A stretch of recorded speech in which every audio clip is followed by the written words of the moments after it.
যুব কংগ্রেসের সভায় আব্দুল্লার জনসমর্থন জনতার ঢল মোহনপুর বাজারে যুব কংগ্রেসের উদ্যোগে বিশাল জনসভা করে পঞ্চায়েত নির্বাচনের রণডঙ্কা বাজালেন আলগাপুর মোহনপুর জেপের আঞ্চলিক পঞ্চায়েতের সম্ভাব্য প্রার্থী আব্দুল্লাহ বড়ভূইয়া। কয়েক শতাধিক কর্মী সমর্থকদের নিয়ে নির্বাচনের প্রথম প্রস্তুতি সভা করে চমক দেখালেন যুবনেতা আব্দুল্লাহ বড়ভূইয়া। এই সভায় নির্বাচনী প্রচারের প্রথম সভায় উপস্থিত জনসাধারণ এক বাক্যে সম্মত হন যে আসন্ন পঞ্চায়েত নির্বাচনে আলগাপুর মোহনপুর জেপের আঞ্চলিক পঞ্চায়েত সদস্য পদে আব্দুল্লাহ বড়ভূইয়াকে কংগ্রেস দলের টিকিট প্রদান করার দাবি জানান। উপস্থিত সভায় আব্দুল্লাহর জনসমর্থন দেখে কাছাড় সংখ্যালঘু বিভাগের চেয়ারম্যান আনসার হোসেন বড় লস্কর বক্তব্য দিয়ে বলেন, কংগ্রেস দল যাকে জনসমর্থন দেখবে বা সমাজের গ্রহণযোগ্য ব্যক্তি দেখেই টিকিট প্রদান করা হবে, তাই এবার ভোট ভাগাভাগি না করে কংগ্রেস দলের প্রার্থীকে ভোট দেওয়ার আহ্বান জানান আনসার হোসেন বড় লস্কর। সভায় বক্তব্য রাখেন জেলা কংগ্রেসের প্রশাসনিক সাধারণ সম্পাদক রফিক উদ্দিন, আসাম প্রদেশ যুব কংগ্রেসের সাংগঠনিক সাধারণ সম্পাদিকা পূর্বশ্রী গগৈ, জেলা যুব কংগ্রেসের সম্মানীয় সভাপতি শহীদুল ইসলাম বড়ভূইয়া, আইনজীবী মজমুল ইসলাম লস্কর, শাহিদ মজুমদার, লালা ব্লক যুব কংগ্রেসের সভাপতি জিয়াবউদ্দিন চৌধুরী, বিশিষ্ট শিক্ষাবিদ শরাফত আলী লস্কর, প্রতুল চন্দ্রনাথ, বিজুনাথ সহ অন্যান্যরা। হাইলাকান্দি থেকে রাহাতুল আক্তার বড়ভূইয়ার রিপোর্ট। আপনাদের এই অঞ্চলের এই আলগাপুর থেকে জন্মগ্রহণ করে আজকে গোটা আসাম রাজ্যের নেতৃত্ব দিচ্ছেন, যিনি আলগাপুর সমষ্টির সুসন্তান। আজকে উনি আসাম প্রদেশ যুব কংগ্রেসের সভাপতি হয়েছেন, যিনি হচ্ছেন জুবের রাম মজুমদার মহাশয়।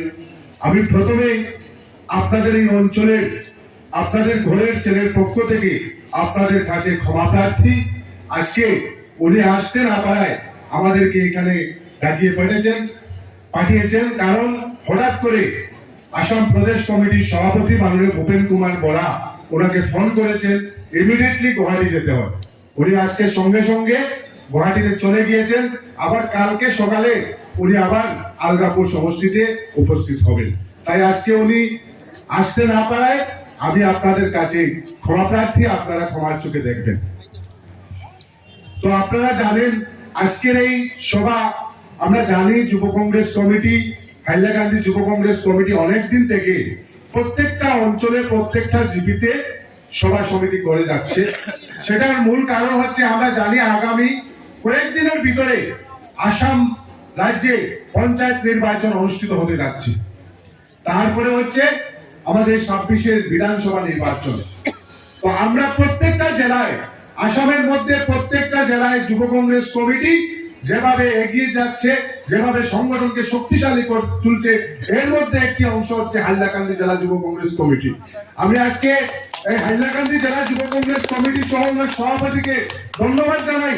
উনি বিগত দিন থেকে যেভাবে যুব কংগ্রেস কমিটিকে নিয়ে এই অঞ্চলে যেভাবে সভা সমিতি করে কংগ্রেসের একটা আমূল পরিবর্তন হয়েছে, এর জন্য আমি আজকে শহীদুল ভাইকে অশেষ ধন্যবাদ।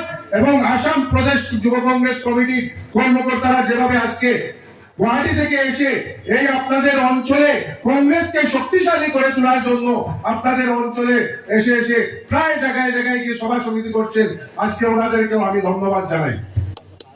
বন্ধুগণ, আপনারা জানেন যে বর্তমান যে সরকার, সেটা একটা হিটলারি সরকার, সেটা আমরা জানি। সেই হিটলারি সরকারকে জবাব দিতে আগামী পঞ্চায়েত নির্বাচন এবং 2026 নির্বাচনে আমরা ভারতীয় জাতীয় কংগ্রেস দলের পক্ষে আমরা ভোট দিতে লাগবে। বন্ধুগণ, আমরা যদি আগামী দিনে এই আসামের মুখ্যমন্ত্রী হিমন্ত বিশ্ব শর্মাকে জবাব দিতে হয়, তাহলে আমাদের বিকল্প হচ্ছে একটাই দল, যে দল হচ্ছে ভারতীয় জাতীয় কংগ্রেস। আমরা সবাই একত্রিত ভাবে আমাদের নেতা রাহুল গান্ধীর হাতকে শক্ত করতে লাগবে।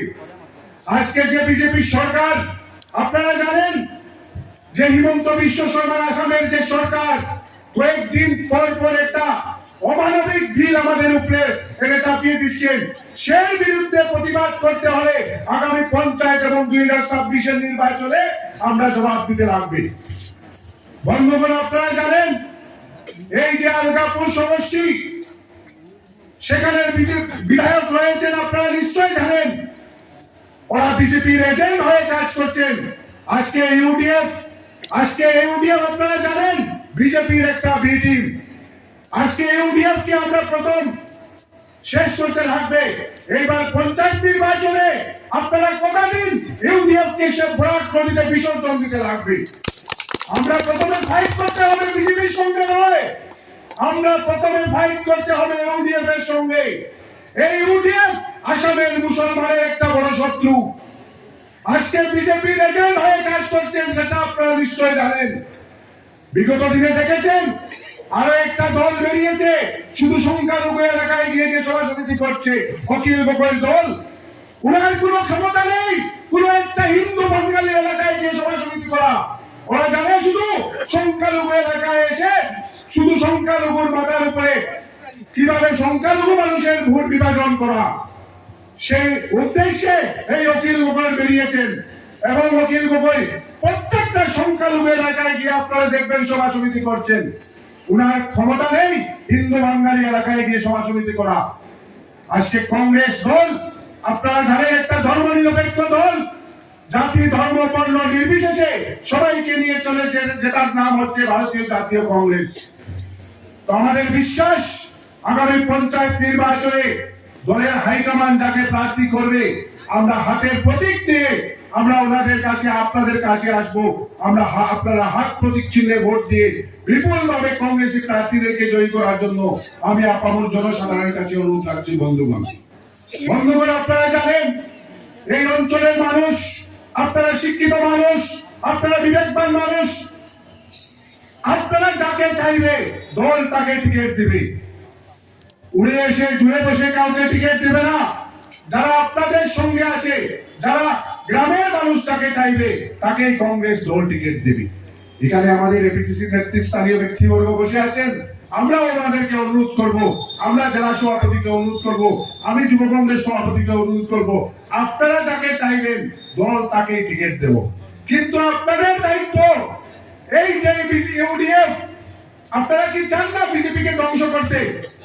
চান নাকি 2026 এবং পঞ্চায়েত নির্বাচনে বিজেপিকে আসাম থেকে তাড়িয়ে দিতে চান? আমরা যদি বিজেপিকে তাড়াতে চাই, আমরা প্রথমে কি করতে লাগবে? আমরা ইউডিএফ কে বিসর্জন দিতে লাগবে। এই যে গাদ্দার ইউডিএফ, এই মৌলানা বদরুদ্দিনকে গোটা আসামের মানুষ কত বিশ্বাস করে ভোট দিয়েছিলেন, এই হাইলাকান্দির মানুষ কত বিশ্বাস করে 3টা সিট উপহার দিয়েছিলেন।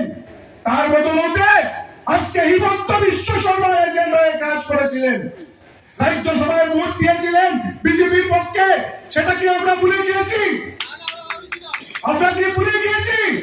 আজকে আমাদের উপর কি জুলুম অত্যাচার হয়েছে?